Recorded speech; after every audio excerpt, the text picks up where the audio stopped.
अयोध्या नगरी शाश्वत है। अयोध्या से कोई युद्ध नहीं कर सकता और अगर युद्ध कर भी लिया तो हराया नहीं जा सकता। ऐसी शाश्वत नगरी में जन्मे जैन धर्म के 5 तीर्थंकर, उनके जन्म स्थान के रूप में बने मंदिरों के आज हम दर्शन करेंगे। भगवान के समय में अयोध्या स्वर्ग से भी ज्यादा सुंदर दिखती होगी। आज प्राचीन काल की तरह भव्य तो नहीं, लेकिन पूज्य गढ़नी प्रमुख श्री ज्ञानमती माता जी की मंगल प्रेरणा एवं कर्मयोगी पीठाधीश स्वस्ति श्री रविंद्र कीर्ति स्वामी जी के निर्देशन में पांचों जन्मभूमि टोकों पर प्राचीन चरणों एवं शिलालेखों से छेड़छाड़ किए बिना ही उनको घेर कर विशाल शिखरबद्ध जिन मंदिरों का निर्माण कराया गया है। यही वो स्थान है जहाँ कभी 14वें कुलकर राजा श्री नाभिराज, जो भगवान ऋषभ देव के पिता थे, उनका यहाँ भव्य महल हुआ करता था, जिसकी रचना स्वयं इंद्रों ने की होगी। यही वो स्थान है जहाँ लाखों वर्षों पहले ऋषभ देव भगवान का जन्म हुआ। जरा कल्पना करना, उस समय की जब प्रभु का जन्म हुआ होगा इस स्थान पर, तब इसकी शोभा क्या रही होगी। हमारी कल्पनाओं से भी सुंदर भव्य होगा सब कुछ। 15 माह तक कुबेर ने रत्नों की वर्षा की। चैत्र कृष्ण नवमी को सूर्योदय के समय जब माता मरुदेवी ने भगवान को जन्म दिया अयोध्या में, तब इस क्षेत्र की क्या भव्यता रही होगी। ऐसे प्रभु के जन्म स्थान के दर्शन करके हम धन्य हुए। यह प्रभु के प्राचीन चिन्ह हैं। जब तीर्थंकर बालक का जन्म होता है तो उसी क्षण स्वर्ग में इंद्रों के आसन कांपने लगते हैं, मुकुट झुक जाते हैं, कल्प वृक्षों से पुष्प बरसने लगते हैं और चारों प्रकार के देवों के यहाँ बिना बजाए ही अपने आप बाजे बजने लगते हैं। जैसे आजकल टीवी पर स्विच ऑन करते ही हम हजारों किलोमीटर दूर से भी दृश्य और संगीत सुन सकते हैं, किंतु स्वर्ग में तो कोई स्विच दबाने की जरूरत ही नहीं पड़ती। तीर्थंकर प्रकृति का पुण्य रूपी स्विच अपने आप ही दब जाता है और 40 करोड़ मील से भी अधिक ऊंचाई पर स्थित स्वर्गलोक में अतिशय आनंद फैल जाता है। यही था आदिनाथ भगवान का जन्म स्थान। हमने ई रिक्शा बड़ी मूर्ति जैन मंदिर से किया था, वहीं पे रुकने की अच्छी व्यवस्था है। अगर बड़ी मूर्ति का वीडियो आपने नहीं देखा है तो जाके जरूर देख लें। अब हम दूसरे तीर्थंकर अजितनाथ भगवान के जन्म स्थान एवं प्रभु के प्राचीन चिन्ह के दर्शन करेंगे। अयोध्या में ही भगवान अजितनाथ का भी जन्म हुआ था। माघ की शुक्ल पक्ष की अष्टमी में जन्म हुए थे अजितनाथ भगवान। पिता का नाम जित शत्रु था और माता का नाम विजया था। अजितनाथ भगवान का चिन्ह हाथी है। भगवान की आयु 72 लाख वर्ष की थी और अजितनाथ भगवान को केवल ज्ञान भी अयोध्या में सहतुप वन में हुआ था। आदिनाथ भगवान के मोक्ष चले जाने के पश्चात जब 50 लाख करोड़ सागर वर्ष बीत गए, तब अजितनाथ भगवान का जन्म हुआ। उनके शरीर की ऊंचाई 450 धनुष थी। उनका जन्म होते ही देवों ने मेरु पर्वत पर जन्माभिषेक कल्याण किया। जब उनकी आयु का चतुर्थ भाग बीता, तब उन्हें राज्य प्राप्त हुआ। उस समय उन्होंने अपने तेज से सूर्य का तेज जीत लिया था। 1 लाख पूर्व कम अपनी आयु के 3 भाग तथा 1 पूर्वांक तक उन्होंने राज्य किया। अयोध्या में ही भगवान अजितनाथ के बाद सगर चक्रवर्ती हुए। जब राजा जित शत्रु वृद्ध हो गए तो उन्होंने अपने जीवन का अंतिम भाग आध्यात्मिक कार्यों में लगाना चाहा। कुमार अजित का स्वभाव बचपन से ही विरक्त था। तब उन्होंने अपने छोटे भाई को बुलाया और राज संभालने के लिए कहा, लेकिन उनको भी राज में कोई दिलचस्पी नहीं थी। अंत में राजकुमार सगर राजगद्दी पर बैठे और उन्होंने 6 महाद्वीपों पर विजय प्राप्त कर वे चक्रवर्ती बने। राजा मेघवाहन और राक्षसद्वीप के शासक विद्याधर भीम सम्राट सगर के समकालीन थे। एक बार वे भगवान अजितनाथ के प्रवचन सुनने गए। वहां विद्याधर भीम आध्यात्मिक जीवन की ओर आकर्षित हुए और वे इतने विरक्त हो गए कि उन्होंने अपना राज्य लंका और पाताल के प्रसिद्ध शहरों सहित राजा मेघवाहन को दे दिया। उन्होंने अपना सारा ज्ञान और चमत्कारी शक्तियां भी मेघवाहन को दे दी।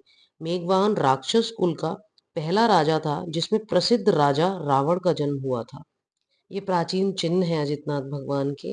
अब हम चौथे तीर्थंकर अभिनंदन नाथ भगवान की जन्मस्थली के आगे दर्शन करेंगे। माघ मास में शुक्ल पक्ष की द्वितीया को अभिनंदन नाथ भगवान का जन्म हुआ था अयोध्या में। प्रभु की माता का नाम सिद्धार्था था और पिता राजा संवर थे। 350 धनुष ऊंची उनकी काया। भगवान अभिनंदन नाथ को अयोध्या के उग्र वन में प्रियंगु वृक्ष के नीचे केवल ज्ञान प्राप्त हुआ। दीक्षा के बाद प्रथम आहार 3 दिन बाद अयोध्या में ही हुआ। अयोध्या के राजा इंद्रदत्त ने उनको आहार दिया, गाय के दूध की खीर को खिलाकर। भगवान के समोशरण में मुख्य गणधर वज्रनाभि थे, कुल गणधर 103 थे। मोक्ष उन्होंने सम्मित शिखर जी के आनंद कूट से हजार मुनि सहित खड़गासन मुद्रा में मोक्ष को प्राप्त किया।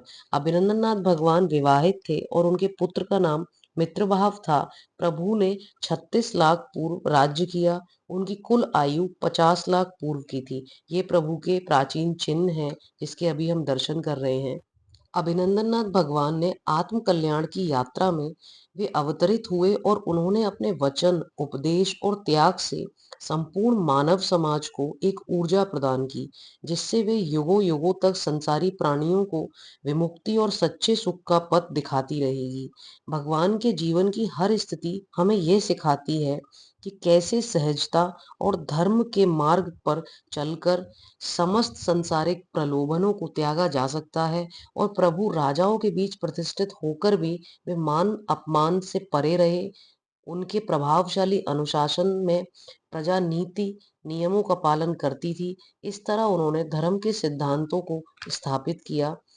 इसके पास में ही एक प्राचीन मंदिर और है भरत बाहुबली भगवान का, जिसकी चाबी हमें वहीं पे माली देते हैं और उसको हमें यहाँ खोलना पड़ता है और तब हम दर्शन कर पाते हैं।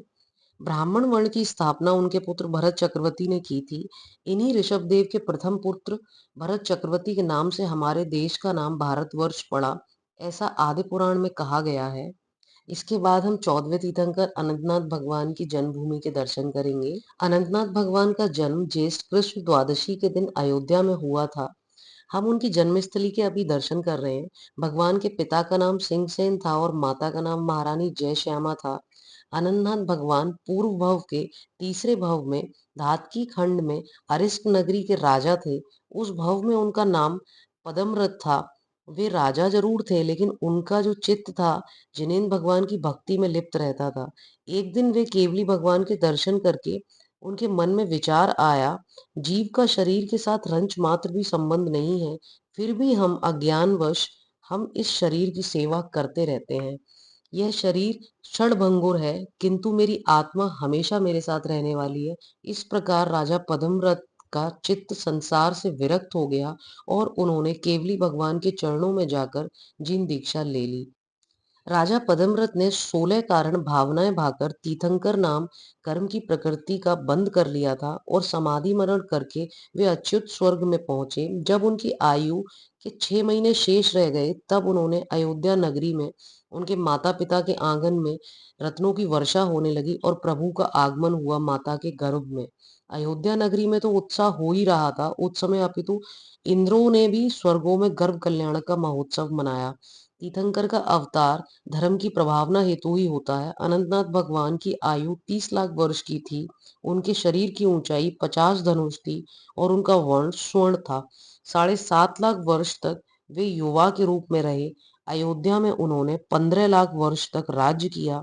जब उनकी आयु 22.5 लाख वर्ष शेष थी, तब उनको वैराग्य हुआ उल्का को देखकर और उन्होंने दीक्षा ले ली।